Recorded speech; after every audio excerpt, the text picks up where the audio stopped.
Hello, my name is Miss Elizabeth and I work at Sunshine State Academy.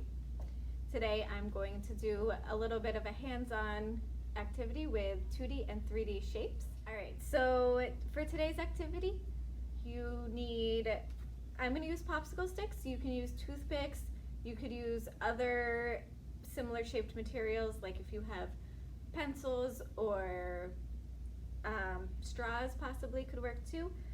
Something that has some length and that's fairly sturdy. Also some Play-Doh and some tape. So I'm gonna do some 2D shapes first. So this is a great activity when kids are trying to understand the difference between a 2D or a flat object and a 3D shape with some volume. And this gets their hands moving, it gets them physically doing it, and that helps some kids understand better. So first I'm going to start with a 2D. So I'm going to take the Play-Doh to connect all of the popsicle sticks, and I'm going to start with a square.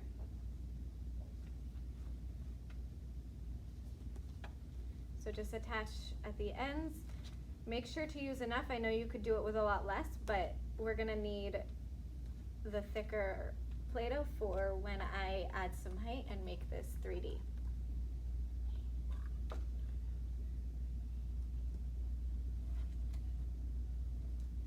This is also really good for fine motor.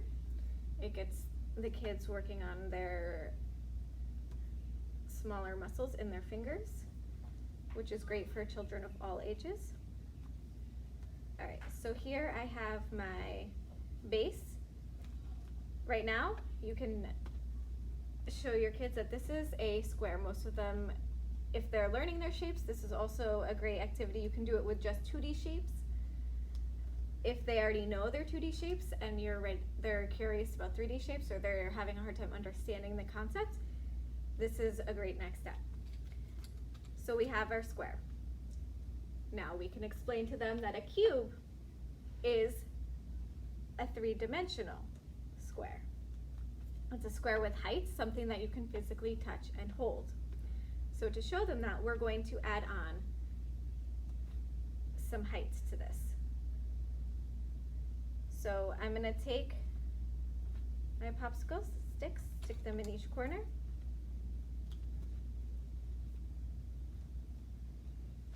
And now here's where it might be a little bit tricky depending on your child's age or their fine motor development.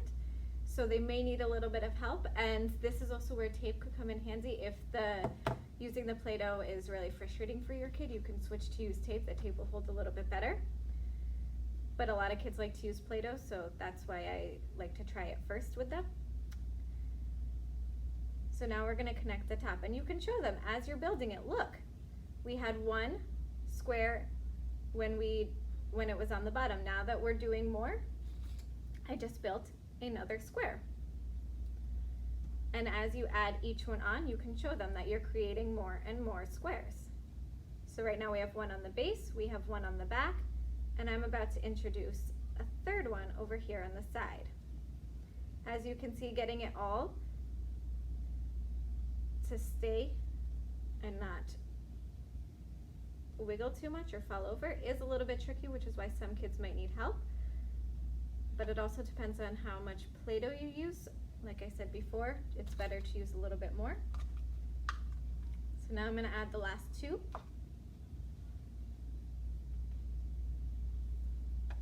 So we'll put one here. So now we have 1, 2, 3, 4, and you can ask your kid to count. You can say, hey, look, how many squares do we have? And you can have them add one more each time, and then at the end they can count and see how many squares goes into a cube. So here we have a cube. Now it leans over a little bit, but it's okay. They'll get the idea and see the shape. So we have a cube here. Next, and I'm going to add a little bit more Play-Doh here, 4. I'm going to take this apart because I'm actually going to use the base to show the pyramid next. So pyramid starts the same way. You can reuse the same one, or if they want to keep their cube, if they've worked really hard on it, you can use the cube. You can move the cube and start over. So to make a pyramid, you need the same base. You start the same way with one in each corner. But this time, you're not going to leave them standing up. We are going to pull all of them into the middle while making sure they're still anchored into their spots.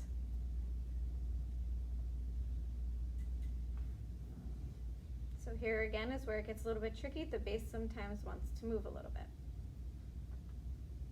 You can use tape here if this is frustrating for your child, but a little bit of challenge is not a bad thing.